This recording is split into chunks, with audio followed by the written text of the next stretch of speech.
નમસ્કાર, હું છું પ્રિયાની સાથ અને ગુજરાતની વાતમાં આપણું સ્વાગત છે. શરૂઆત મુખ્ય વિશેષ સમાચારો પર. રેરા તો શું, ઓડા એમસી કોઈને નથી ગણતા બિલ્ડરો. હવે રેલો લાવશે રેરાના આ નવા નિયમો. જાણો વિસ્તારથી. બ્રાન્ડેડના નામે ગુજરાતમાં ખુલ્યો હલકા તેલનો ખેલ. જો તમારા ઘરમાં આ તેલનો ડબ્બો તો નથી ને? આ મુદ્દે ચર્ચા વિસ્તારથી કરીશું. જો ભાજપ અને મોદી ફરી સત્તામાં આવશે તો એવું માની લેજો કે આ છેલ્લી ચૂંટણી છે. ગુજરાત કોંગ્રેસ પ્રભારી મુકુલ વાસનિક ગુજરાતના પ્રવાસે છે. જુઓ વિસ્તારથી. ઉનાળાની શરૂઆત સાથે પાટનગરમાં પાણીનો પોકાર. શહેરમાં પાણીનો કુલ વપરાશ 60 MLD. આ મુદ્દે પણ ચર્ચા વિસ્તારથી કરીશું.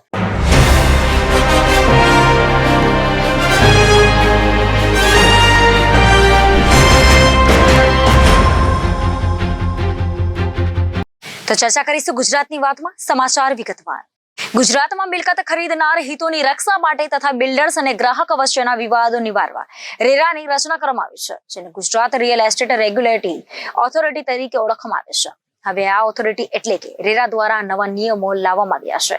રેરાના આ નવા નિયમો બિલ્ડર્સને આંખે અંધારા લાવી દે છે. રેરા ઓથોરિટીમાં મિલકતોનું રજીસ્ટ્રેશન પણ ફરજિયાત હોય છે. આમ છતાં રિયલ એસ્ટેટ ક્ષેત્રમાં વિવિધ કારણોસર અનિયમિતતાઓ અને ગેરરીતિઓ ચાલતી રહેતી હોય છે. જોકે હવે રેરા દ્વારા નિયમો કડક કરતા નહીં ચલાવી લેવાય આવી લાલિયાવાડી. તાજેતરમાં રેરાએ એક સુઓ મોટો એક્શન હાથ પર લીધું હતું. કોઈ પણ રહેણાંક અથવા કોમર્શિયલ મિલકતોનું રેરામાં ફરજિયાત રજીસ્ટ્રેશન કરાવ્યા વગર જ ઘણા બધા બિલ્ડર્સ અને ડેવલપર આવી મિલકતો એક્સપ્રેશન ઓફ ઇન્ટરેસ્ટ નામના લેટરના આધારે સેલ કરી નાખતા હોય છે. હવે આ પ્રવૃત્તિઓ પર બ્રેક આવશે. રેરા ઓથોરિટીએ આ મામલાઓમાં પોતાની જાતે જ કાર્યવાહીઓ શરૂ કરી છે, જેથી રિયલ એસ્ટેટ ક્ષેત્રમાં દોડધામ શરૂ થઈ ગઈ છે. એક રિયલ એસ્ટેટ વકીલના જણાવ્યા અનુસાર ઘણા બધા બિલ્ડર્સ અને ડેવલપર મોટી જમીનો હપ્તે ખરીદી લેતા હોય છે અને પછી જમીન માલિકોને નાણાં ચૂકવવા પોતાના રેરા પ્રોજેક્ટનું ફરજિયાત રજીસ્ટ્રેશન કરાવ્યા વગર જ દલાલોને ઘણી મિલકતો એક્સપ્રેશન ઓફ ઇન્ટરેસ્ટ લેટરના આધારે વેચી નાણાં મેળવી લેતા હોય છે. આ પ્રકારની પ્રવૃત્તિઓ પર રેરા બ્રેક લગાવી રહ્યું છે.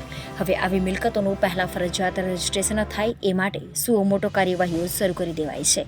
આ પ્રકારની પ્રવૃત્તિઓ ચાલવા પાછળ એક મહત્વપૂર્ણ નિર્ણય છે, કારણ કે કોઈપણ પ્રોજેક્ટની રેરા નોંધણી પહેલા આવી મિલકતોની ખરીદીમાં રોકાણ કરનારાઓને ભાવમાં મોટું ડિસ્કાઉન્ટ મળતું હોય છે.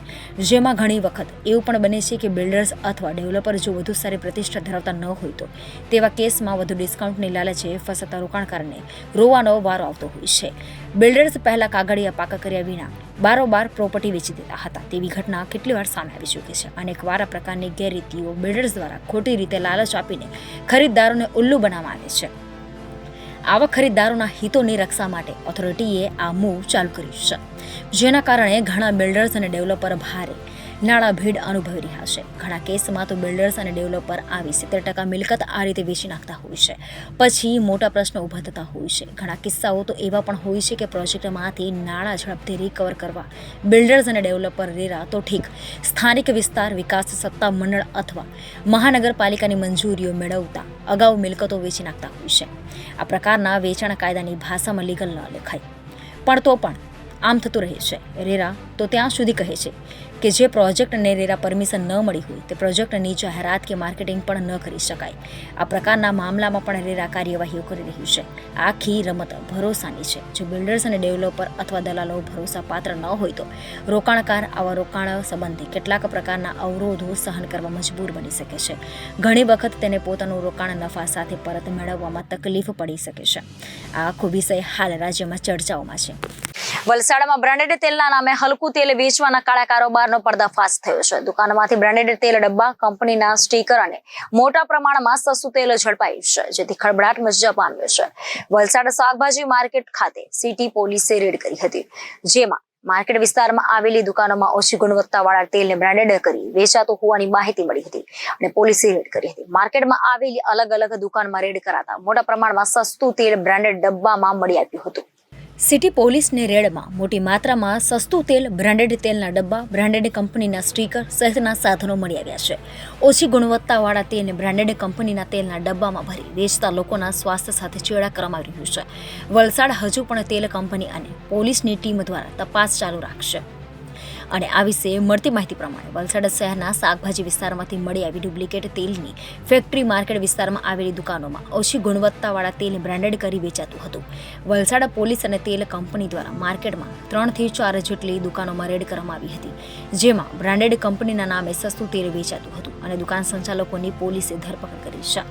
પોલીસને દુકાનમાં તપાસ કરાતા તેલના ખાલી ડબ્બા, બ્રાન્ડેડ કંપનીના સ્ટીકરો, ઢાંકણો તથા ડબ્બાઓને સીલ કરવા માટેનું સાધન મળી આવ્યું હતું. સસ્તું તેલ લાવી તેલને સસ્તા કંપનીના ડબ્બામાંથી બ્રાન્ડેડ કંપનીના ડબ્બામાં પેક કરવામાં આવતો હતો અને ગ્રાહકોને બ્રાન્ડેડ કંપનીના ભાવે આ તેલ આપતા હોવાનું સામે આવ્યું હતું. સાથે સાથે આ તેલને બ્રાન્ડેડ કંપનીના તેલ સાથે સરખાવવામાં આવ્યું હતું. તે માટે તેલના અંદર ભેળસેળ કરતા હોવાનું પણ સામે આવ્યું છે. જાહેર જનતાના સ્વાસ્થ્ય સાથે ચેડા થતા હોવાનું સામે આવતા પોલીસ દ્વારા ફરિયાદ નોંધાઈ છે.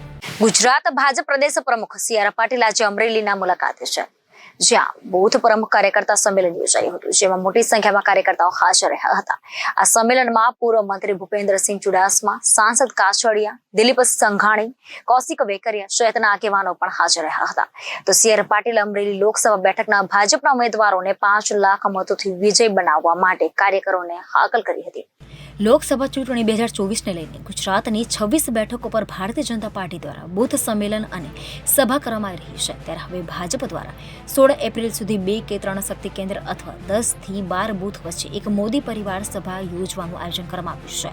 આ સભા 8 થી 16 એપ્રિલ દરમિયાન યોજાશે, જેમાં મોદી પરિવાર સભામાં 700 જેટલા વક્તાઓ વડાપ્રધાન નરેન્દ્ર મોદીએ પાછલા 10 વર્ષમાં કરેલા કામોની માહિતી જનતાને આપશે.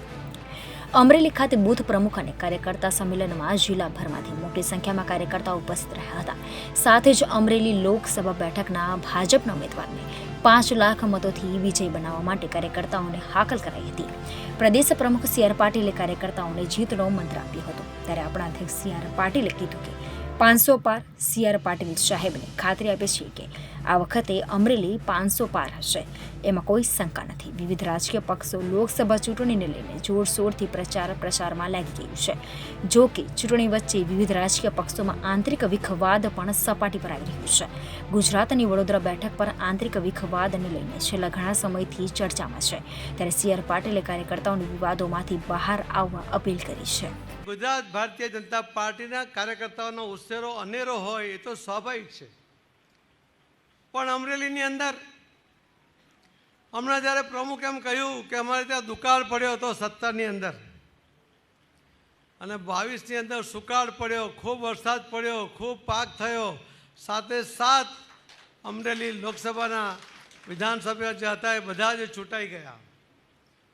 પણ આ બધા જે ચૂંટાય તમારી જે મહેનતને કારણે છે. ડાયસ પર બેઠેલા 100 આગેવાનોએ તમને માર્ગદર્શન કર્યું હશે, પણ મહેનત તમારી છે. અને એટલે જ મારે 2022ના જ્યારે રિઝલ્ટમાં તમે જીત્યા છો એને ઉલ્લેખ કરો છો, ત્યારે મારે આપને યાદ કરાવવું છે કે 17ની ભૂલનું પુનરાવર્તન ના થાય અને 22માં પણ ગુજરાતમાં કેટલીક ભૂલો થઈ એનું પુનરાવર્તન ના થાય, એની જવાબદારી પણ તમારા બધાની છે. 2022ના વિધાનસભામાં આપણે 156 સીટ જીત્યા, આપણે ખૂબ પોષાયા.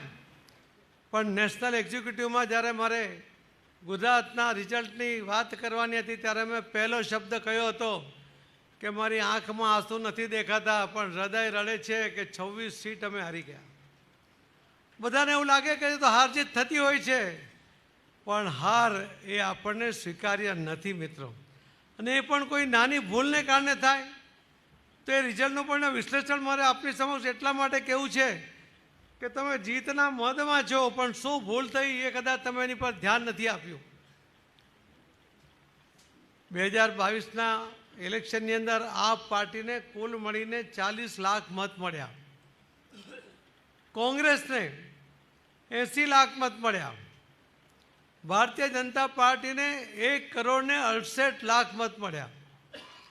આપ પાર્ટી કરતાં 1,28 લાખ વધારે અને કોંગ્રેસ કરતાં 88 લાખ મત ભારતીય જનતા પાર્ટીના ઉમેદવારોને વધારે મળ્યા.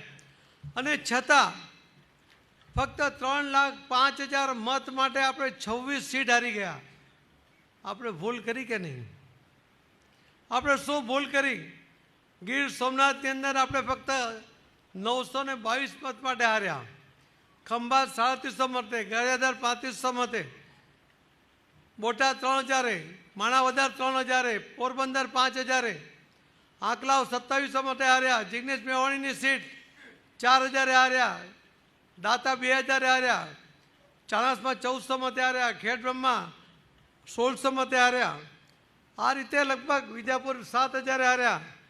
5000ની અંદરની આ સીટો હારવાને કારણે આપણે 20 સીટ ચૂકી ગયા અને 88 લાખની લીડ હોવા છતાં ફક્ત 3,05,000 મત માટે 26 સીટ હારી ગયા. આવી ભૂલ ફરીથી ન થાય એની પણ તમારે ધ્યાન રાખવું છે. 17નો દુકાળ યાદ છે ને, તો 22નો સુકાળ પણ યાદ રાખજો અને એમાં થયેલી ભૂલોને પણ યાદ રાખજો.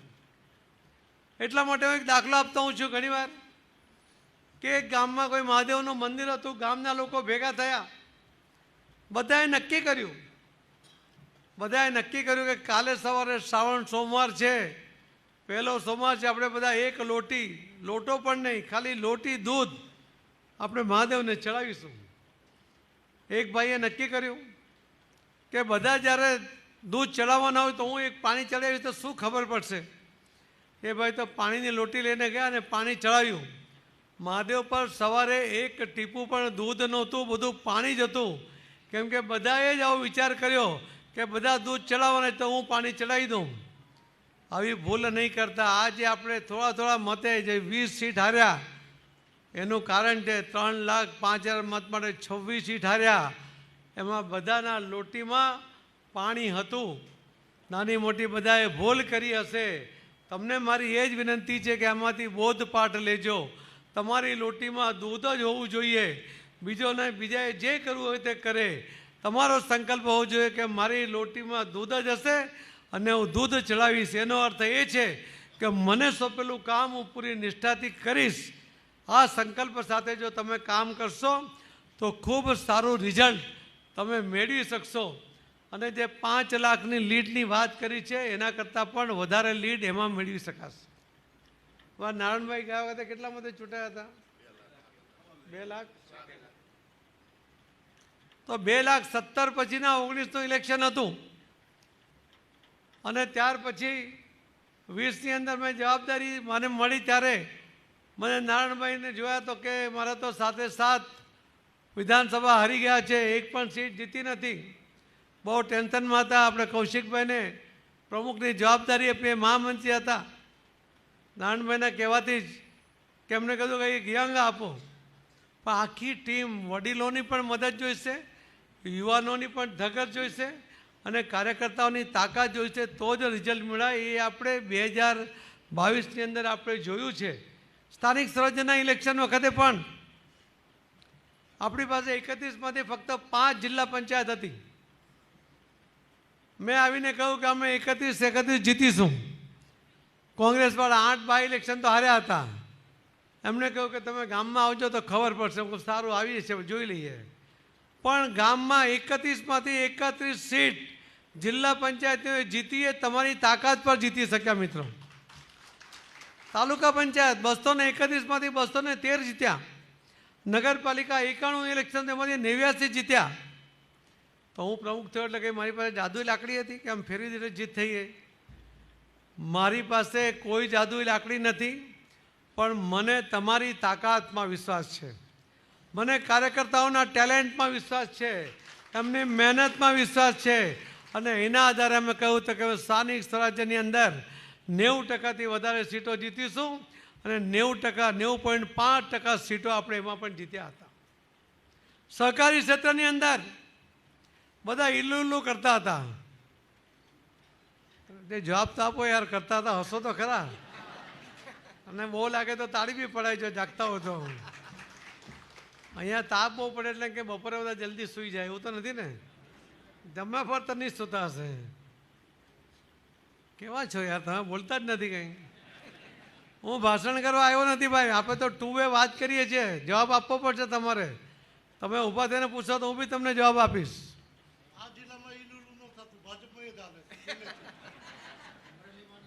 હા, ઇલ્લુ આપણે આખા રાજ્યમાં બંધ કરાવી દીધું. કોઈ નહીં. ભારતીય જનતા પાર્ટી નક્કી કરશે કે કોણ ઉમેદવાર લડશે.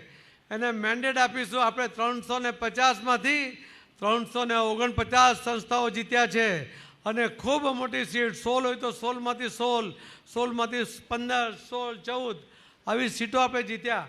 અને એ રીતે આખા દેશ, આખા રાજ્યની તમામ ડેરીઓ, તમામ સુગર ફેક્ટરીઓ, તમામ એપીએમસી, તમામ ડિસ્ટ્રિક્ટ કોઓપરેટિવ બેંક, ખેતી બેંક, ખરીદ વેચાણ સંઘ, આ બધું જે ભારતીય જનતા પાર્ટીના કાર્યકર્તાઓ એનીમાં વહીવટ કરીને લોકોની સેવા કરે છે.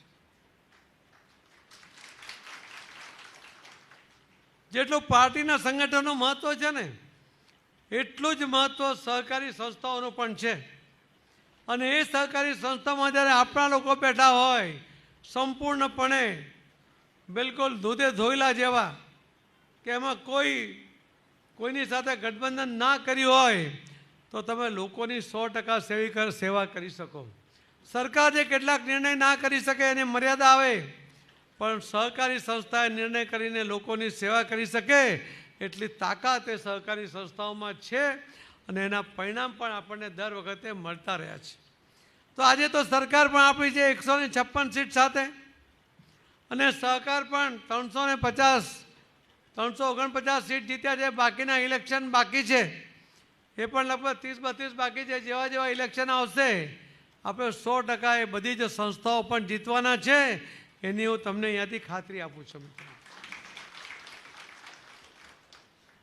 આપણે જ્યારે 156 જીત્યા એનો જસ કોને જાય છે ભાઈ? હું પ્રમુખ હતો એટલે મને જાય? જરાય નહીં જાય. મેં તો એક મત મારા વિસ્તારમાં આપવા છે મેં કશું કર્યું જ નથી. આદરણીય પ્રધાનમંત્રી નરેન્દ્ર મોદી સાહેબની લોકપ્રિયતા હતી, લોકોનો એમનામાં વિશ્વાસ હતો, લોકોની અપેક્ષાઓ પૂર્ણ કરવાની એ તાકાત રાખતા હતા અને એમની આ લોકપ્રિયતાને કારણે આ ગુજરાતના મતદાતા ભાઈ બહેનોએ એમને ખોબલે ખોબલે મત આપ્યા.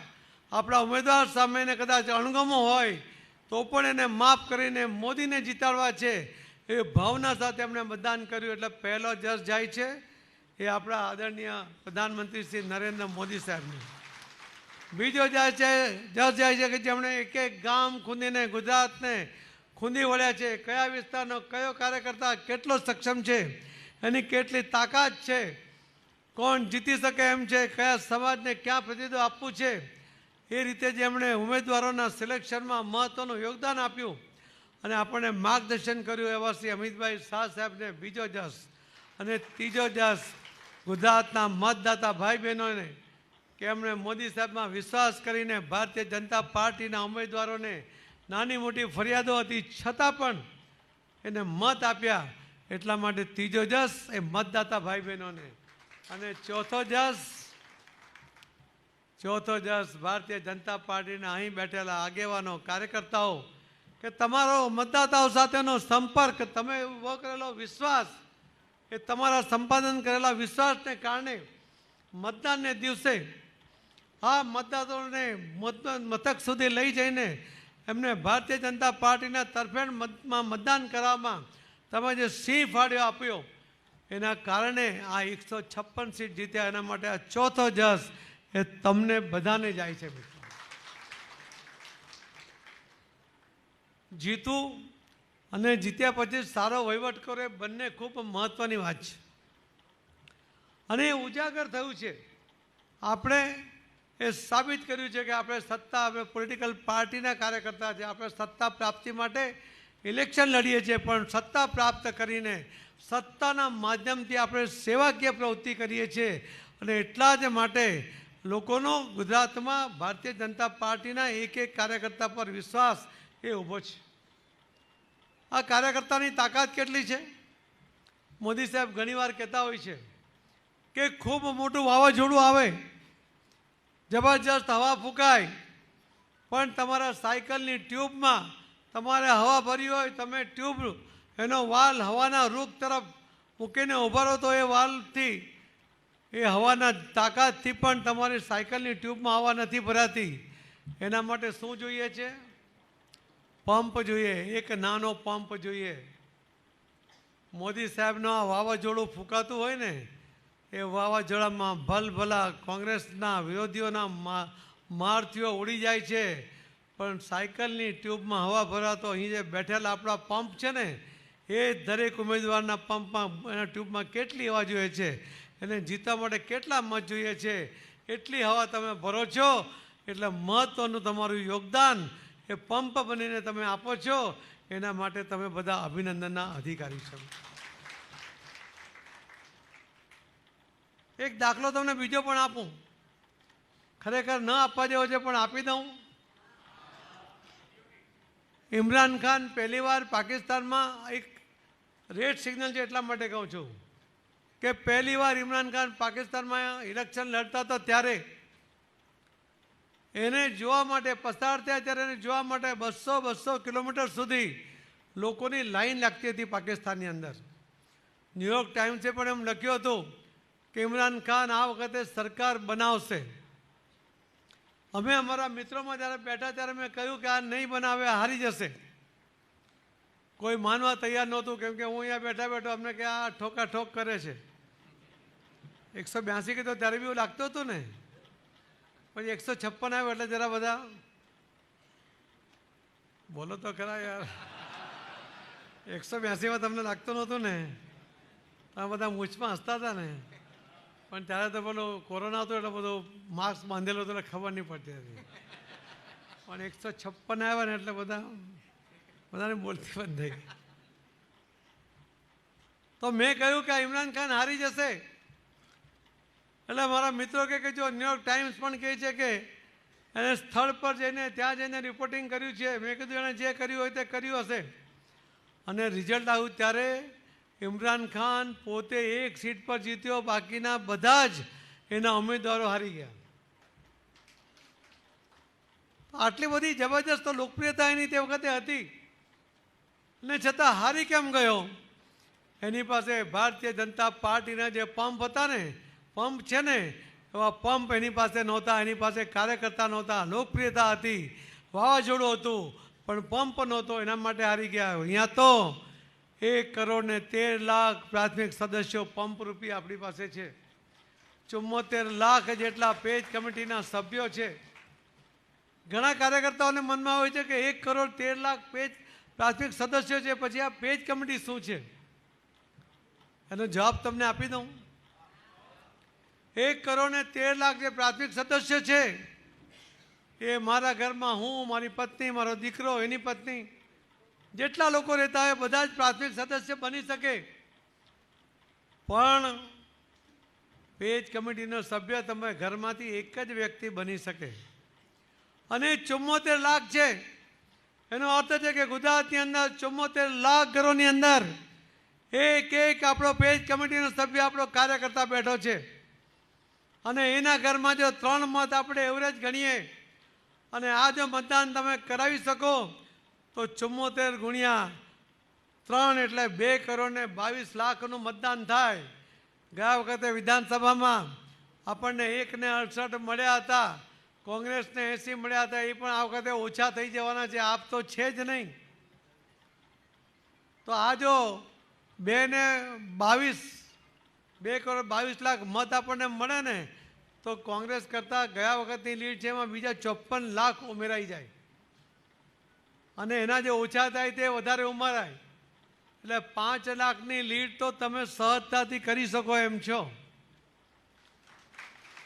આજે દુકાળ અને સુકાળ થયો ને, એમાં તમે બનાવેલી પેજ કમિટીનું ખૂબ મહત્ત્વ રહ્યું છે. તે વખતે અહીં બેઠેલા સૌ આગેવાનો, અમારા સાંસદ, એ મારા મિત્ર પણ છે, અને મારે ઘડી ઘડી એને ટોકા પડે, નાનભાઈ જરા ધીમા ધીમા, પણ કામમાં એકદમ ઉત્સાહી. એમણે તે વખતે પેજ કમિટી, અહીંયા જે ખાટલા બેઠક કરી હતી પેજ કમિટી વખતે, આખા દુનિયામાં, આખા દેશમાં આવા ખાટલા અલગ અલગ હોઈ શકે અમરેલીમાં અમે પહેલી વાર જોયા. વિવિધ પ્રકારના ખાટલાઓ હતા. ક્યાંથી લાવ્યા હતા ખબર નહીં નાનભાઈ? સરપંચ લાવ્યા હતા. સરપંચ સંવાદ કર્યો ત્યારે. તો હું આજે આપ સૌને જે મળવા આવ્યો છું ત્યારે મારે તો ફક્ત 10 મિનિટની વાત કરવી છે. કહી દઉં? બધા તૈયાર? અહીંયા બૂથના પ્રમુખો હાજર છે. ખાલી બૂથ પ્રમુખો જો તાળી પર એટલે ખબર પડી જશે કેટલા હાજર છે. હવે ખાલી શક્તિ કેન્દ્રના પ્રમુખો તાળી પાડો. એકબીજાને એમ મદદ નહીં કરતા, અંચાઈ નહીં કરવાની. ખાલી પ્રભારીઓ તાળી પાડો. ખાલી ચૂંટાયેલા બધા સભ્યો તાળી પાડે. આ તાળી પાડવાનો ઉત્સાહ છે ને એ જાળવી રાખજો ભાઈ, આવતા મહિનાની 7 તારીખ સુધી. બરાબર. તો બૂથ પ્રમુખોને મારે પેલું કહેવું છે મિત્રો કે તમે બૂથના પ્રમુખો એટલે તમે બૂથના નેતા છો. તમારી પાસે બીજા 13 જણની કમિટી છે, સભ્યો છે કે? બૂથ પ્રમુખો બરાબર જવાબ આપજો. ના હોય તો ના પાડજો. બધાને ત્યાં 14 જણની કુલ કમિટી છે તમારી સાથે? જેના ના હોય તો ઊભા થઈને ના કહી શકે કે બાકી છે. કોઈ નથી ને? તમને મતદાર યાદીની લિસ્ટ કોપી મળી છે? ઝેરોક્ષ કોપી બધાને મળી ગઈ છે? આજે આ મીટિંગ પતે ને એટલે આ બૂથ પ્રમુખો, હજુ તો 2 વિધાનસભામાં નથી, એ ભાવનગરમાં જાય છે, એમને દૂર પડે છે એટલે એમને ત્યાં બોલાવ્યા છે. પણ તમે જે બૂથ પ્રમુખો આજે સાંજે તમારા જે બીજા 13 સભ્યો છે એને ઘરે બોલાવી શકશો મિટિંગ કરવા? એક સાથે આવશે ને? બૂથ પ્રમુખ એટલે બૂથનો નેતા છે. તમારા બૂથની અંદર પ્રદેશ અધ્યક્ષ રહેતો હશે ને, તે પણ તમે જે સૂચના આપશો એને અમલ કરશે. તમારે આ ધારાસભ્ય હશે, સાંસદ હશે, કોઈ પણ ચૂંટાયેલો પ્રતિનિધિ હશે, તમારા જિલ્લાનો પ્રમુખ હશે, મહામંત્રી હશે, તમારા બૂથમાં રહેતો હશે તો એ તમારા પ્રમુખ પદ નીચે જ કામ કરશે. બૂથ પ્રમુખો કામ લેશો ને લોકો પાસે? આટલું ધીમું ધીમું તો ના લઈ શકે. આટલી બધી સત્તા તમને આપું તો બી તમે ધીમું થઈ જાવ છો. ભૂખ લાગી હોય તો બહુ ટાઈમ નહીં લેશે. હવે તો આ બૂથ પ્રમુખોએ આજે બીજા 13 જણની એટલે કે કુલ 14 જણની મિટિંગ તમારા ઘરે બોલાવવાની છે. સાંજે બોલાવી લેશો? તમે હા તો કહી દીધું તો તમારી ઘરવાળી ગુસ્સા દેશે કે બધાને? બૂથ પ્રમુખો તમારા ઘરમાં ઉપજે છે?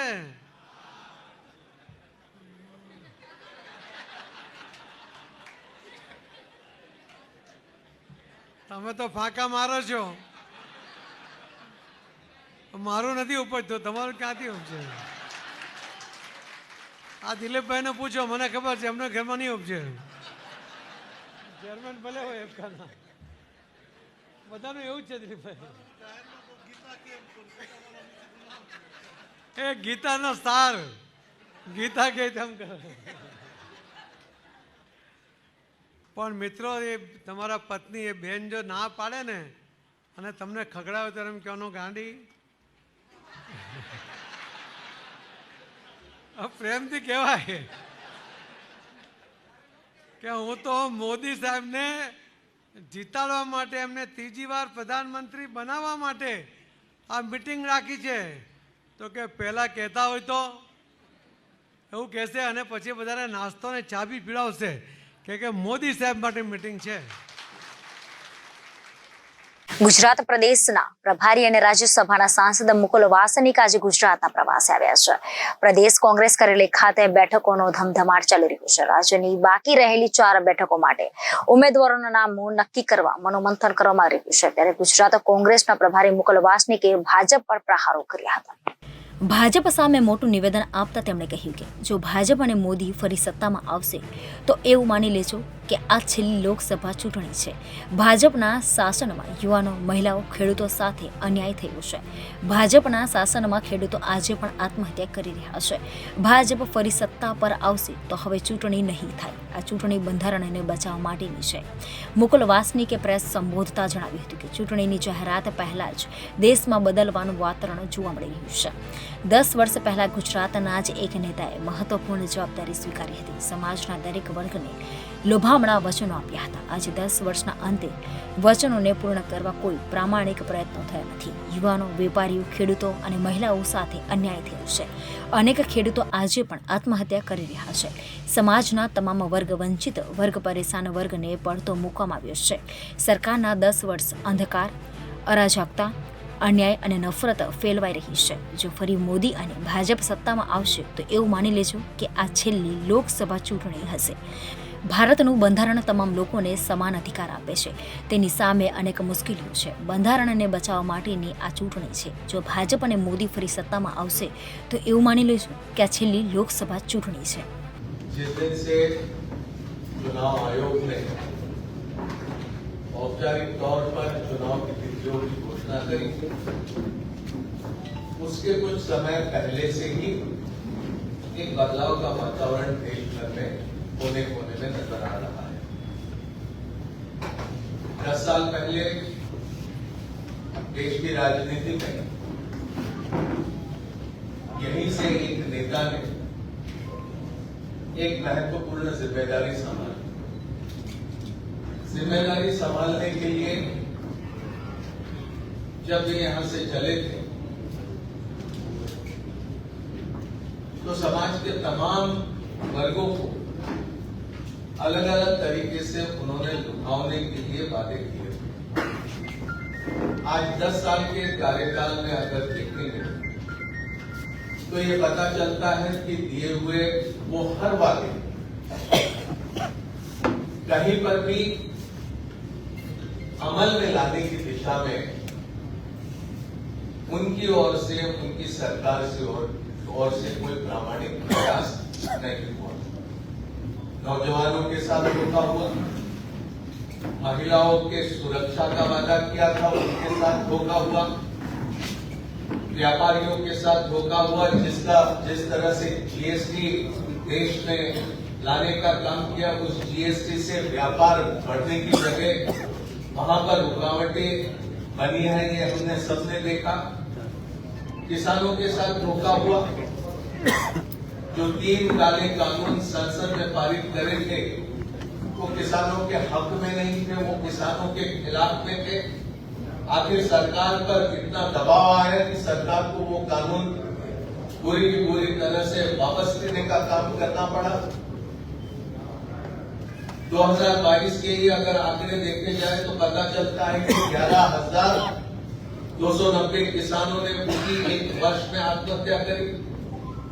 2014 से 2022 का अगर आंकड़ा देखें तो पता चलता है कि करीब 1 लाख किसानों ने आत्महत्या करी. जिन किसानों को कहा गया था कि उनको बड़ा मुनाफा मिलेगा, इस तरह के दाम फसल को दिए जाएंगे, लेकिन उनके साथ कितना बड़ा धोखा हुआ. तो समाज का हर वर्ग, नौजवान, किसान, व्यापारी, महिलाएं, समाज का वंचित वर्ग, पीड़ित वर्ग, परेशान वर्ग, जिसको मजबूत हाथों के सहारे की जरूरत थी, उनको छोड़ दिया. तो इस तरह का धोखा नरेंद्र मोदी जी ने ये देश के साथ किया है. ये 10 साल की कहानी जब इतिहास में लिखी जाएगी तो ऐसे लिखी जाएगी कि ये 10 साल बड़े अंधकारमय थे. ये 10 साल पूरे अन्याय से भरे हुए थे. ये 10 साल पूरी तरह से अराजकता से भरे हुए थे.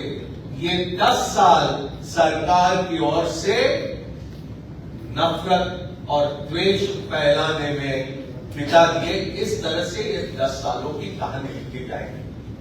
भारत के लोकतंत्र के सामने जबरदस्त चुनौती खड़ी है.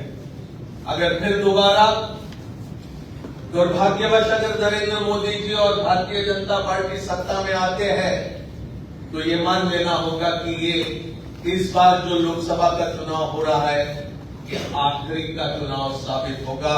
इस मुल्क का संविधान समाप्त करने का काम भारतीय जनता पार्टी करेगी. इस तरह का काम उन्होंने पिछले सालों में किया है. हम ये समझते हैं कि लोकतंत्र बचाने के लिए, भारत के संविधान को बचाने के लिए, जो भारत का संविधान हमारे तमाम सामाजिक वर्गों को समानता का, समता का, सामाजिक न्याय का, राजनीतिक न्याय का और आर्थिक न्याय का एक महत्वपूर्ण दस्तावेज करके बना हुआ है, उसके सामने आज चुनौती है। तो उसको बचाने का भी ये लोकसभा का चुनाव अत्यंत महत्वपूर्ण है।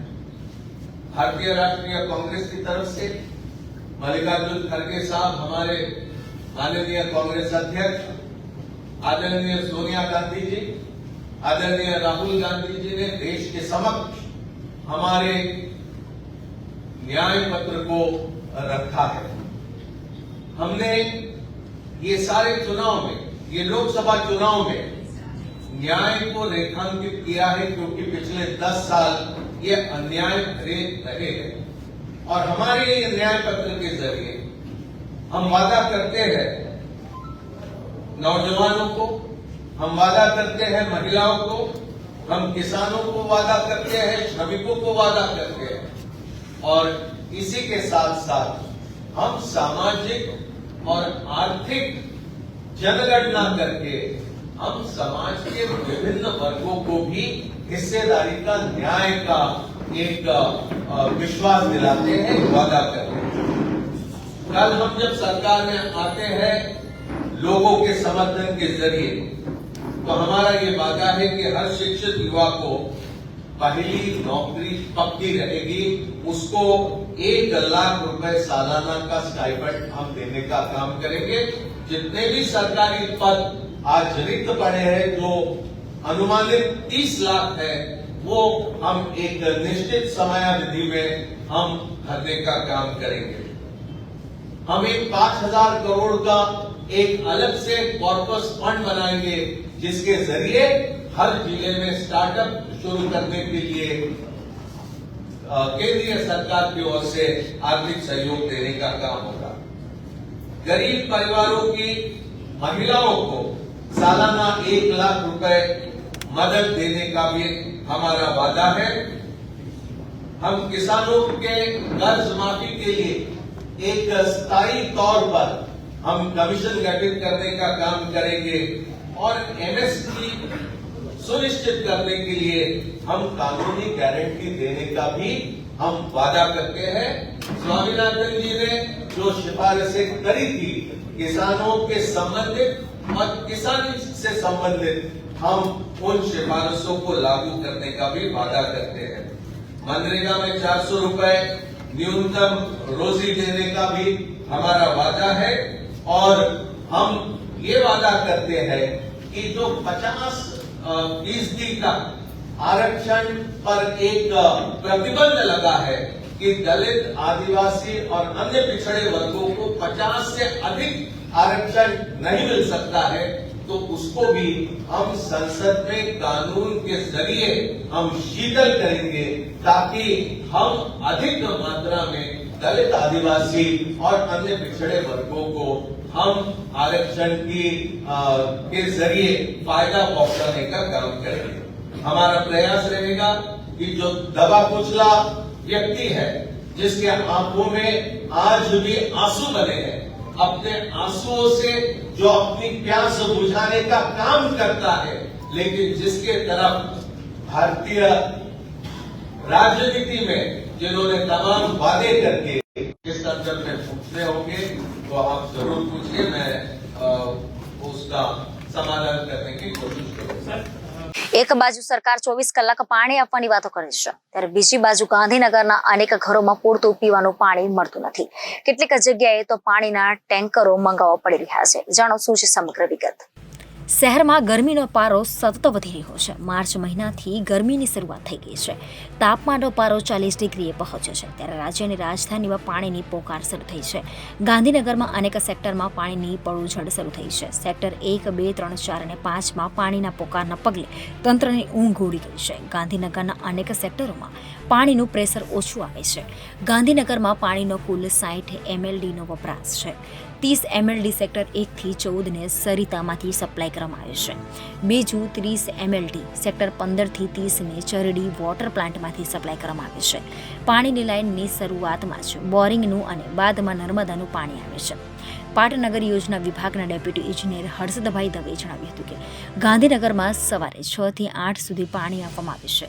નર્મદાનું પાણી સપ્લાય થાય છે. ગાંધીનગરના સેક્ટરોમાં પાણી સપ્લાય કરતી લાઇન અંદાજિત 30 થી 40 વર્ષ જૂની છે. શહેરમાં જમીનનો ઢાળ પણ આડો અવળો હોવાથી નીચાણવાળા વિસ્તારમાં પાણીની લાઇન ખાલી થઈ જાય છે. પાટનગરમાં કેટલાક સેક્ટરમાં પાણીની લાઈનો ખાલી થઈ જાય છે, જેથી આ પાણીની ખાલી લાઈનો બોરિંગના પાણીથી ભરવી પડે છે. આ લાઈનો જો ખાલી રહી જાય તો નર્મદાના પાણીનું પ્રેશર ઓછું આવે છે. તેથી રાત્રે 1-2 વાગ્યે બોરિંગ શરૂ કરવામાં આવે છે. સવારે અંદાજિત 8:30 વાગ્યે બોરિંગ બંધ કરવામાં આવે છે. બોરિંગના પાણીની સાથે નર્મદાનું પાણી પણ લાઇનમાં છોડવામાં આવે છે. જો બોરિંગના પાણીથી લાઇન ભરવામાં ન આવે તો કેટલાક સેક્ટરમાં પ્રેશર ઓછું થઈ જાય છે અને પાણી પહોંચતું નથી. ગાંધીનગરમાં કેટલાક સેક્ટરમાં બોર ફેલ થઈ ગયા હોવાથી પાણીનું પ્રેશર ઓછું આવી રહ્યું છે. નવા બોરની માંગણી કરવામાં આવી રહી હતી. હાલમાં 3 નવા બોર બની રહ્યા છે. આ બોરિંગ તૈયાર થઈ ગયા બાદ ફરીથી રાબેતા મુજબ પાણીનું પ્રેશર મળશે. ગાંધીનગર શહેર વસાહત મહાસંઘના પ્રમુખ કેસરીસિંહ બિહોલાએ જણાવ્યું હતું કે ગાંધીનગરમાં છેલ્લા ઘણા દિવસોથી પાણીનો ફોર્સ ઓછો આવે છે. સેક્ટરોમાં પૂરતો પાણી મળતું નથી. પાટનગર યોજના ભવન દ્વારા 250 કરોડના ખર્ચે પાણીની લાઈનો બદલવામાં આવી છે. સરકાર પાસે પાણીનો પૂરતો જથ્થો છે, પરંતુ વિતરણ વ્યવસ્થાની ખામીના કારણે નાગરિકોને પૂરતું પાણી મળતું નથી. એક બાજુ સરકાર 24 કલાક પાણીની આપવીતી વાત કરે છે, જ્યારે બીજી બાજુ અનેક ઘરોમાં પૂરતું પીવાનું પાણી પણ મળતું નથી. ગાંધીનગરમાં કેટલીક જગ્યાએ પાણીના ટેન્કરો મંગાવવા પડે છે. સેક્ટર 5માં પાણીની ટાંકી હોવા છતાં પાણીનું પ્રેશર મળતું નથી. ગાંધીનગર શહેર વસાહત મહાસંઘના હોદ્દેદારો ધીરુભાઈ ચારણે જણાવ્યું હતું કે સેક્ટર 3માં પીવાના પાણી માટેનો પંપ નવો નાખ્યો છે. પંપનો ખાડો ખોદ્યાને આજે 1.5 મહિનો થઈ ગયો છે, છતાં હજી રિપેરિંગ થયું નથી. એક વ્યક્તિનો અકસ્માતમાં હાથ અને પગ તૂટી ગયો હતો. પંપમાં ગટરની લાઈન ભળી ગઈ હોવાની સંભાવના છે. તેથી સવારે શરૂઆતમાં ડહોળું પાણી આવે છે. પાણીનું પ્રેશર ઓછું હોવાની અનેકવાર રજૂઆત કરાઈ છે, પરંતુ હજી સુધી કોઈ ઉકેલ મળ્યો નથી. ગાંધીનગર મહાનગરપાલિકામાં સમાવિષ્ટ 18 ગામના ક્વિનર અને વાવોલ ગામના વતની ઘનશ્યામસિંહે જણાવ્યું હતું કે ગાંધીનગર શહેરની વાત તો દૂર રહી, પરંતુ ગાંધીનગર મહાનગરપાલિકામાં સમાવિષ્ટ 18 ગામડાઓમાં પાણીની હાલત ખૂબ જ ખરાબ છે. ગામડાઓમાં કેટલીક જગ્યાએ પાણી આવે છે, કેટલીક જગ્યાએ નથી આવતું. ગામ તળાવમાં કેટલીક જગ્યાએ પાણીની અનેકવાર ફરિયાદો કરી છે, છતાં કોઈ નિરાકરણ આવ્યું નથી. તંત્ર દ્વારા ઓનલાઈન ફરિયાદ કરવાનું જણાવ્યું હતું, પણ દરેક ગામડાના લોકો ઓનલાઈન ફરિયાદ કરી શકતા નથી. તો હવે ગુજરાતની વાતમાં લઈએ વિરામ. વધુ સમાચારો માટે જોતા રહો જનાદેશ ન્યૂઝ. નમસ્કાર.